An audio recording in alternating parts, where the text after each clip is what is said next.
ফরিদপুরের মধুখালীতে মাদ্রাসা ভাঙচুর ও কুরআন শরীফ সহ অন্যান্য আসবাবপত্র ফেলে দিয়ে মাদ্রাসার জমি দখল করার অভিযোগ উঠেছে। ঘটনাটি ঘটেছে উপজেলার রায়পুর ইউনিয়নের ব্রাহ্মণকান্দা গ্রামে। এ ঘটনায় 27 জনের নাম উল্লেখ করে মধুখালী থানায় একটি অভিযোগ দায়ের করেছে মাদ্রাসার সাধারণ সম্পাদক হুমায়ুন কবির, পিতা মৃত আলাউদ্দিন ফকির, সাং ব্রাহ্মণকান্দা, থানা মধুখালী, জেলা ফরিদপুর। অভিযোগে তিনি উল্লেখ করেন যে 1 নং বিবাদী মোহাম্মদ রশিদ ফকির, পিতা মৃত আজগার ফকির, সাং ব্রাহ্মণকান্দা, তার নানি রহিমা বেগম, মধুখালী থানার অন্তর্গত ব্রাহ্মণকান্দা মৌজার 8 নং খতিয়ানের 3437 নং দাগের মোট 28% জমি ব্রাহ্মণকান্দা আলিয়া মাদ্রাসার নামে রেজিস্টার করিয়া দেয়, যার দলিল নাম্বার 7542। দলিলে উল্লেখ থাকে যে ভবিষ্যতে মাদ্রাসা পরিচালিত না হলে ও মাদ্রাসার জমি পতিত থাকিলে তার ওয়ারিশগণ জমি ভোগ দখল করতে পারবে। সেই সূত্র ধরে তার ওয়ারিশগণ ব্রাহ্মণকান্দা আলিয়া মাদ্রাসা বন্ধ করে দখল করার পায়তারা করে আসছে। উক্ত মাদ্রাসায় বর্তমানে 100 জন শিক্ষার্থী পড়াশোনা করে। বিবাদীগণ মাঝে মধ্যেই মাদ্রাসায় এসে শিক্ষার্থীদের সঙ্গে খারাপ আচরণ ও হুমকি ধামকি প্রদান করে। সেই ধারাবাহিকতায় গত 13 সেপ্টেম্বর 2024 সকাল 6টার সময় উল্লেখিত বিবাদীগণ মাদ্রাসায় এসে মাদ্রাসার জমি খালি করে দখল করার জন্য মাদ্রাসা ভাঙচুর এবং কোরআন শরীফ সহ বিভিন্ন আসবাবপত্র ফেলে দেয়। খবর পেয়ে বাদী হুমায়ুন কবির মাদ্রাসায় গেলে বিবাদীগণ গালিগালাজ সহ তাকে বিভিন্ন ধরনের হুমকি ধামকি দেয়।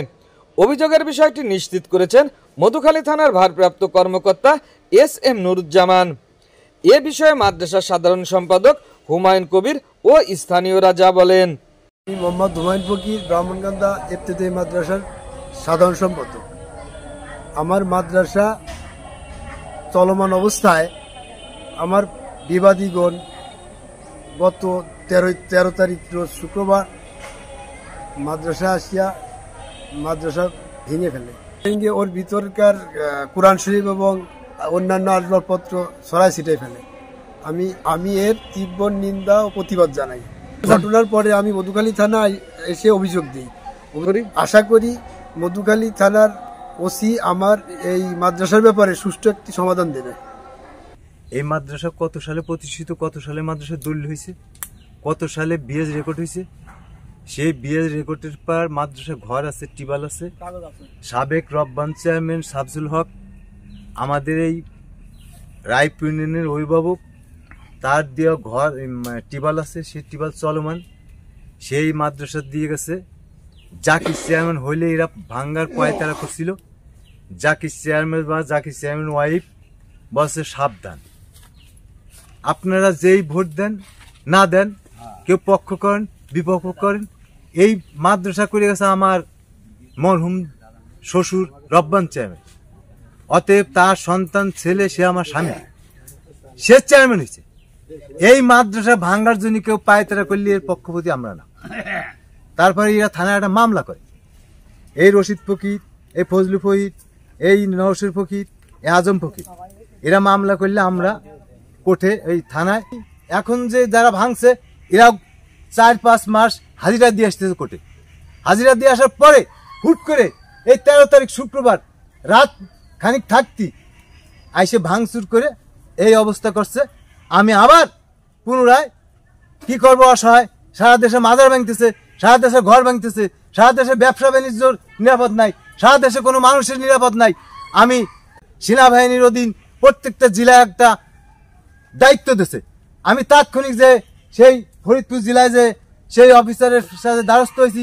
অফিসার বলছে আপনি অবশ্যই, আমি আপনার অভিযোগ নিলাম, আপনি এই অভিযোগ থানায় যান, থানায় যেয়ে দেখেন, থানায় যদি কোনো প্রক্রিয়া না নেয় আপনি পুনরায় আমাকে আবার বলবেন, আমি আবার তদন্ত করব। কালকে ভাই আমরা সেই থানার অফিসার, সে আমরা মানুষ, আমরা মুসলমান, আমরা ন্যায় বিচার যাতে পাই, সেই ন্যায় বিচার যেই প্রক্রিয়ায় দিলে, যেই মিডিয়ায় দিলে আমরা এই মাদ্রাসার ন্যায় বিচার পাই।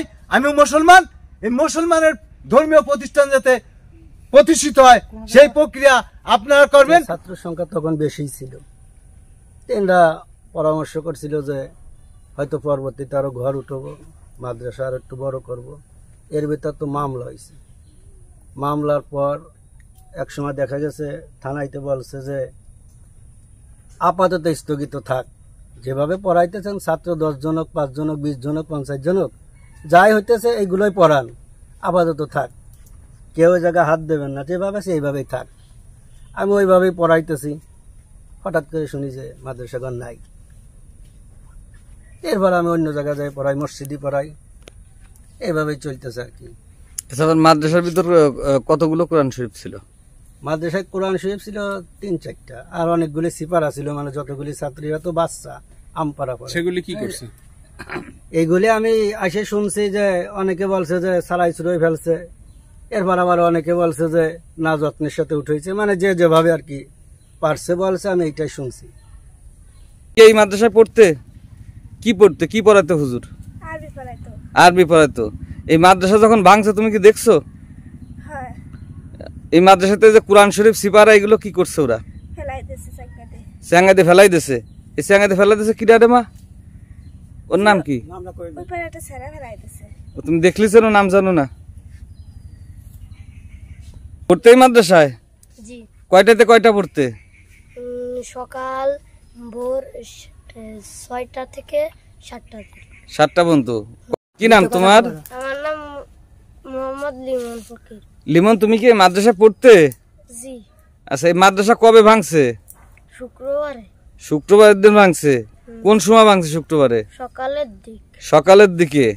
তোমরা তখন পড়তে আসছিলে না? না। শুক্রবারে কি বন্ধ থাকে?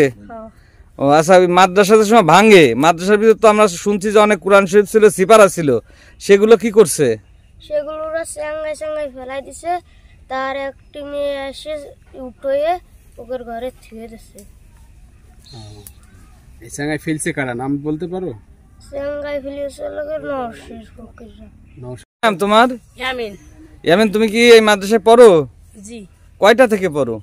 সকাল 6টা থেকে 7টা। সকাল 6টা থেকে 7টা। আচ্ছা, এই মাদ্রাসায় তোমাদের কি পড়াতো? সিপারা। আচ্ছা, এই মাদ্রাসায় সিপারা এবং কোরআন শরীফ ছিল, যেদিনকে ভাঙে এই সিপারা এগুলো কি করছে? চ্যাঙ্গাই পাশে ফেলাই দিছিল।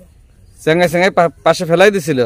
আচ্ছা, এই মাদ্রাসায় তো কারেন্টের লাইন ছিল, ফ্যান ছিল, এগুলো কি হয়েছে? নিয়ে গেছে। এগুলো নিয়ে গেছে। আচ্ছা, মাদ্রাসায় কোনো টিউবওয়েল ছিল না? ছিল। সে টিউবওয়েল কি হয়েছে? তা তো জানি না আমি। ওইখানে শব্দ হওয়ার পরে আলাম, আসার পরে দেখলাম যে তারা ভাঙ্গে চুরে সরাই ফেলতেছে, বুঝছেন। এখন পরে আমি ওইখানে তাকে বললাম যে এই কোরআন শরীফ গুলো কি করছেন? ওই একই কথা বললো যে আপনার একজনের হিবাদতে দিয়ে। ভাঙছিল কারা, তাদের নাম কি? ছিল বেশ কিছু লোক ছিল, নওশের ছিল, আজম ছিল। এরা কি এলাকারই না এলাকার বাইরের? এলাকারই, মানে কি যারা মামলা এই জমি অরিজিনাল আগের যারা জমিটা দিছিল আর কি মাদ্রাসার নামে, তারাই ভাঙছে। ওই তাগের গোষ্ঠী গিয়াতি ওই যারা ছিল, তাছাড়া বাইরের কোনো লোকজন ছিল না। তাগের গোষ্ঠী গিয়াতি যত লোক ছিল তারাই। আচ্ছা, তাদের দাবি কি আসলে? তাদের দাবি, তারা মামলা চালাইছে, একতরফা তারা একটা রায় আনছে, সেই রায় অনুযায়ী তারা এসে ভাঙছে। আমি যখন জিজ্ঞাসা করছি যে আপনি যে এই যে ঘরে এগুলো ভাঙলেন, এগুলো কোন হিসেবে ভাঙতেছে, যখন একটা মামলা চলতেছে, তারা বললো যে ওই কথাই বললো যে আমরা তো একটা রায় আনছি, রায় অনুযায়ী আমরা ভাঙতেছি, তারা যদি আবার পায় ওর মধ্যে তারা আবার করবি, অসুবিধা কি? এইটুকু বললো। রায় পালি ভাঙা যায়? এখন সেটা তো আইনি যেটা আসবে সেটা তো তারাই ভালো বুঝবে, আমরা তো আর আইনির লোক না। অভিযোগের বিষয়ে 1 নং বিবাদী মোহাম্মদ রশিদ ফকিরের কাছে জানতে চাইলে তিনি ক্যামেরার সামনে কথা বলতে রাজি হননি। নাম আপনার? আমি বললাম, আপনি বুঝলেন না কিছু? বলছি যে আপনি যে যা ভাঙচুর করছেন লোকজন ভাঙচুর করছে কারা কারা করছে, সেখানে আপনি যদি লোকজন চান সব লোক আপনার উপস্থিত করছেন তো ভাঙচুর আপনারাই। শুকতারা টিভি 24, সকল খবর সবার আগে।